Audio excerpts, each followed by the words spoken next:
ini ibarat yang lebih enak dan lebih simpel sesuai dengan pemikiran Pak Muharrar yang inginnya simpel-simpel ya.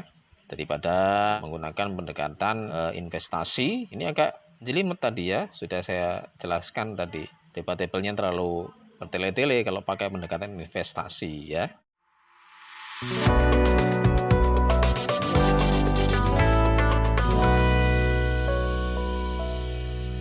Assalamualaikum warahmatullahi wabarakatuh. Sobat sekalian, bagaimana kabarnya? Mudah-mudahan semuanya dalam keadaan sehat walafiat dan dilancarkan segala urusannya. Amin ya rabbal alamin. Pada video kali ini kita akan mengomentari sebuah video yang sudah cukup lama sebenarnya ya.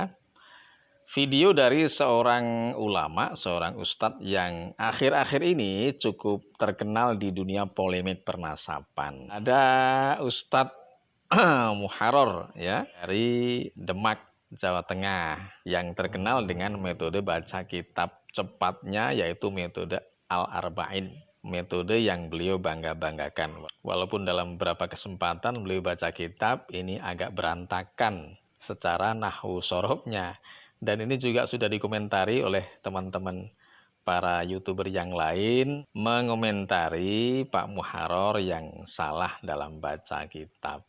Tetapi kita tidak akan mengomentari tentang salah baca kitabnya Pak Muharrar. Oke sobat sekalian, yang akan kita komentari dari Pak Muharrar ini adalah pernyataan beliau yang dimuat dalam video beliau tentang hukum perbankan. Menurut beliau, dengan yakinnya, dengan pedenya, dengan lantangnya, mengatakan atau berpendapat bahwasanya hukum bank adalah halal secara mutlak. Bahwa apa itu bunga perbankan tidak haram tapi halal, dan kami siap dihadirkan di BRI, di BNI, di BCA, di Mandiri, di Danamon, dan juga perbankan-perbankan yang lain. Silakan yang pengen menghadirkan saya untuk kuat tuntas tentang hukum perbankan, bahwa hutang di perbankan konvensional hukumnya halal dan bank konvensional hukumnya halal. Per bunga yang ada di bank adalah bunga keuntungan, bukan bunga riba, karena di dalamnya ada banyak investor dan juga banyak penanam saham, dan uang itu tidak milik bank tapi uang itu adalah milik orang-orang yang menanam saham. Jadi sebenarnya bukan masalah Pak Muharrar ini mengikuti pendapat tentang hukum bank yang halal, atau mungkin pendapat beliau sendiri ya yang mengatakan bank secara mutlak adalah halal ya. Ya silakan saja ya berpendapat tentang halal dan haramnya bunga bank atau bank secara keseluruhan ya. Satu perkara yang sudah mafhum bagi kita ya, bahwasanya ada perkhilafan atau ada perbedaan pendapat yang cukup masyhur tentang hukum bank, baik bank konvensional maupun bank modern katakanlah ya. Misal saya ambil contoh ya, perbedaan pendapat itu terdokumentasikan pada keputusan Musyawarah Nasional atau Munas Alim Ulama Nahdlatul Ulama di Lampung. Dalam forum resmi tersebut, forum Bahsul Masail tingkat nasional yang diselenggarakan oleh PBNU ya, yang membahas tentang perbankan, maka ada 3 jawaban di situ. Artinya ada khilaf, perbedaan pendapat ulama, jelas ya. Ada yang mengatakan atau ada yang berpendapat yang mempersamakan antara bunga bank dengan riba secara mutlak sehingga hukumnya haram. Kemudian ada pendapat yang tidak mempersamakan bunga bank dengan riba sehingga hukumnya boleh. Kemudian ada yang berpendapat yang mengatakan hukumnya subhat ya, tidak identik dengan haram atau lebih dekat ke boleh ya, tidak haram intinya. Nah, ini adalah hasil dari musyawarah atau Bahsul Masal yang diselenggarakan secara nasional oleh PBNU ya. Tentunya kita sebagai orang pesantren ini mengakui kapasitas Bahsul Masail apalagi yang diselenggarakan oleh PBNU secara nasional. Artinya ini menunjukkan bahwasanya khilaf terhadap hukum bank ini sangat masyhur sekali ya, sangat kuat ya, baik yang berpendapat bank itu halal ataupun bank itu haram. Jadi ya silakan saja Pak Muharrar ini ikut pendapat yang mana. Saya yakin Pak Muharrar ini juga ikut pendapat yang sudah jadi ya. Ataupun kalau pendapat itulah hasil ijtihad Pak Muharrar sendiri, saya kira pun nggak masalah ya. Tetapi ketika Pak Muharrar ini menyalahkan, ya kesannya menyalahkan, mengatakan bahwasanya ulama-ulama tersebut tidak paham tentang perbankan, tidak tahu tentang seluk-beluk perbankan dan lain sebagainya. Kalau beliau-beliau tidak paham tentang apa itu hukum perbankan, kemudian beliau gegabah untuk mengatakan bahwa bunga bank adalah bunga riba, silakan. Tentu ini perkataan yang menurut saya adalah perkataan yang tidak bijak. Ya seperti dalam forum Bahsul Masail tingkat nasional diselenggarakan oleh PBNU. Kalau kita memandang itu sebagai satu forum yang punya kapasitas, ya jelas dalam proses pelaksanaan Bahsul Masail ketika membahas satu masalah, mereka mendatangkan ahli-ahli hukum yang berkompeten dalam masalah tersebut. Misalnya masalah perbankan bisa menjelaskan tentang seluk-beluk perbankan itu sendiri. Sehingga dari penjelasan itu mereka kemudian merumuskan suatu rumusan jawaban, ya. Walaupun akhirnya nanti rumusan jawaban, keputusan jawaban itu berbeda-beda. Jadi kalau Pak Muharrar mengatakan bahwasanya ulama yang berpendapat bunga bank ini adalah haram, mereka tidak tahu seluk-beluk perbankan, ini sekali lagi pendapat yang bisa dikatakan ngawur, ya. Seolah-olah dia sendiri yang tahu tentang seluk-beluk dunia perbankan, kan begitu ya. Kemudian beliau menyinggung tentang kaidah qulu qardin jara naf'an, ya. Ini lagi dan lagi secara tendensius beliau mengatakan, ya banyak ulama yang berpendapat bunga bank ini haram tidak paham tentang kaidah qulu qardin jara naf'an. Jadi kaidah qulu qardin jara naf'an ini adalah kaidah yang sangat masyhur sekali, ya, karena riba ini adalah perkara yang sangat disorot sekali dalam syariat, ya. Kemudian yang agak menjadi pertanyaan tentang penjelasan Pak Muharrar, ya, yaitu berangkat dari kaidah qulu qardin jara naf'an tadi, ya. Jadi sejak kapan ada pembatasan bahwasanya kaidah qulu qardin jara naf'an itu hanya berlaku untuk orang tertentu? Untuk orang yang kepepet, untuk orang yang memang sangat membutuhkan, ya, untuk orang yang tidak punya duit, untuk orang yang ya katakanlah wajib untuk dibantu gitu, ya, sehingga nanti mengecualikan orang-orang yang tidak wajib untuk dibantu seperti orang kaya, orang yang punya duit dan lain sebagainya, ya. Nah ini sejak kapan ini? Jadi tidak ada pembatasan yang masuk dalam qulu qardin jara naf'an itu harus orang yang seperti ini, tidak. Tetapi siapapun orangnya, baik itu orang kaya ataupun orang miskin, ketika dia sudah masuk dalam ranah hutang piutang, kemudian dalam proses hutang piutang itu harus mengembalikan jumlah yang lebih dari yang dia hutang. Nah, di situ nanti ada indikasi yang namanya riba. Lah masalah nanti dia itu riba atau tidak, maka itulah yang menjadi pembahasan para ulama. Jadi dari poin qulu qardin jara naf'an saja ini Pak Muharrar kayaknya sudah salah mengartikan, ya. Kemudian kalau beliau mengatakan bahwasannya pihak bank ini adalah orang yang menerima investasi dari orang lain, ya, kemudian menjalankan investasi tersebut. Sehingga orang-orang yang berhutang ke bank ini adalah orang-orang yang nanti akan menjalankan, ya, semacam amil, ya. Jadi ada semacam akad kirot, ya, atau akad syirkah atau akad apalah, ya, tanah modal. Nanti yang meminjam ini adalah sebagai pelaku modal, menjalankan modal. Kan pemahaman Pak Muharrar nanti seperti itu, seolah-olah, ya, bahwasanya bank ini adalah sebagai pusat daripada terkumpulnya dana-dana investor yang nanti akan dijalankan oleh orang-orang yang menghutang bank tersebut. Tapi apakah pada kenyataan praktek di lapangan itu seperti itu, ya? Ternyata produk bank yang umum ada di bank-bank konvensional ini diantaranya adalah sebagai berikut. Ya, ada sekitar 20-an produk perbankan, ya, yang paling banyak digunakan oleh masyarakat, ya.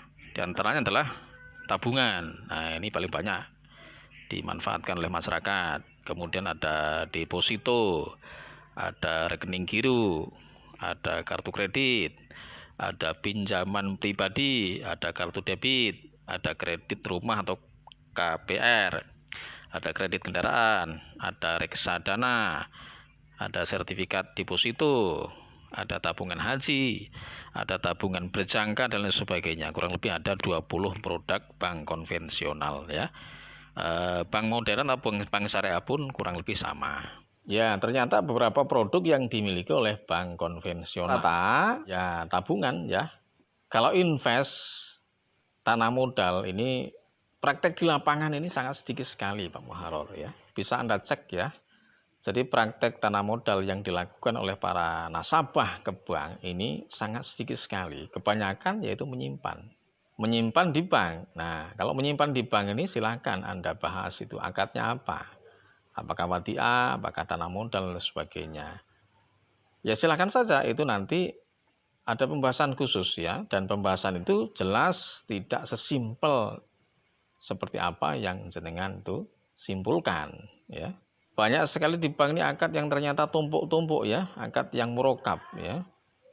Tidak hanya satu akad, tetapi banyak sekali akad yang terjadi di bank. Jadi karena banyak sekali akad yang terjadi di bank yang seharusnya itu diakati ya, maka disitulah timbul tidak ada hukum yang mutlak untuk hukum bank itu sendiri. Adanya khilaf dalam hukum bank ini satu keniscayaan yang sudah masyhur adanya.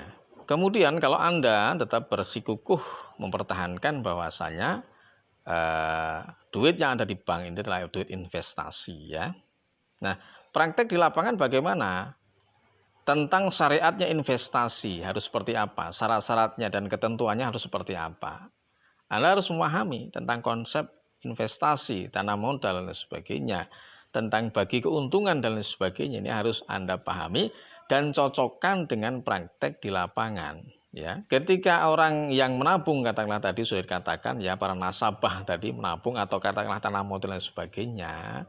Dalam praktek di lapangan, mereka ini sudah menerima bagian yang pasti dengan yang namanya suku bunga. Nah, ini Pak Muharor ya. Kalau Anda masih mempertahankan uang-uang yang ada di bank itu adalah investasi daripada investor, apakah sudah benar praktek di lapangan ya? Yang pertama, adakah akad investasi di situ? Ini yang pertama, yang jelas yang harus dibahas ya. Kemudian praktek setelah investasi itu apakah sudah sesuai dengan syariat atau tidak? Yang jelas tidak sesuai dengan tatanan syariat ya. Kepastian bagi hasil dengan suku bunga ini jelas tidak sesuai dengan aturan tanah modal ya.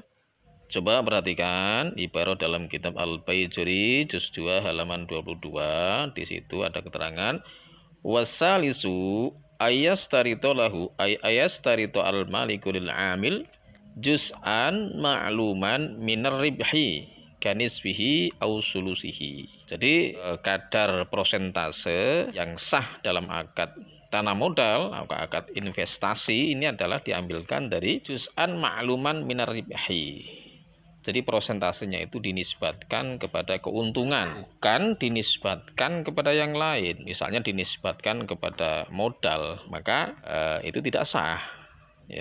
Kalau Anda mengatakan bahwasanya bunga itu adalah hasil keuntungan, ya keuntungan seperti apa? Kok bisa bank sudah mematok sekian persen yang diprosentasekan dari katakanlah modal yang ditanamkan tadi ya. Nah, ini juga perlu pembahasan yang lebih lanjut, jadi tidak bisa Anda mengklaim yang paling benar pendapatnya tentang bunga bank. Tapi dari klaim Anda ini cukup iskal ya. Kalau Anda memandang kehalalan hukum bank itu dari segi investasi, ini sangat sulit Pak Muharor ya. Sangat sulit dan nanti debatable-nya cukup panjang ya. Ini kan yang dipermasalahkan adalah bunga bank ya, yang jadi titik masalah adalah bunga bank Pak Muharor ya, yaitu naf'an atau ziyadah yang harus dikembalikan, harus ditanggung oleh orang yang meminjam. Ya ini jadi masalah ya. Jika Anda menggunakan dalil ya, menggunakan ibarah tentang ziyadah yang tidak diakati dalam akad, nah ini malah boleh ya. Ya perhatikan ibarah mungkin ini bisa jadi penawaran untuk Pak Muharor ya, daripada Anda jelimet menggunakan pendekatan investasi terhadap hukum bank. Ini ada ibarah yang cukup simpel sebenarnya dan insya Allah aman ya dari i'tirad tentang hukum bank. Saya bacakan ibaratnya. Bismillahirrahmanirrahim. Qala ain shin. Wa ma'lumun anna mahalal fasadi haitsu waqa'a asyartu fi sulbil aqdi. Amma law tawafaqa ala dzalika wa lam yaqa syartun fil aqdi fala fasada. Intaha. Ibarah dari kitab I'anatul Thalibin.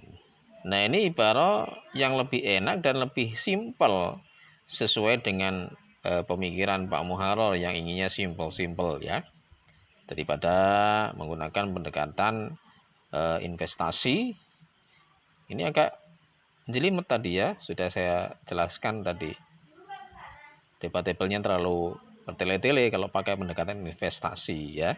Jadi tambahan kemanfaatan yang tidak diakati dalam akad ini malah boleh. Tetapi jika Anda menggunakan pendekatan investasi ini cukup sulit untuk bisa diterima. Nah, silakan untuk dikaji kembali ya.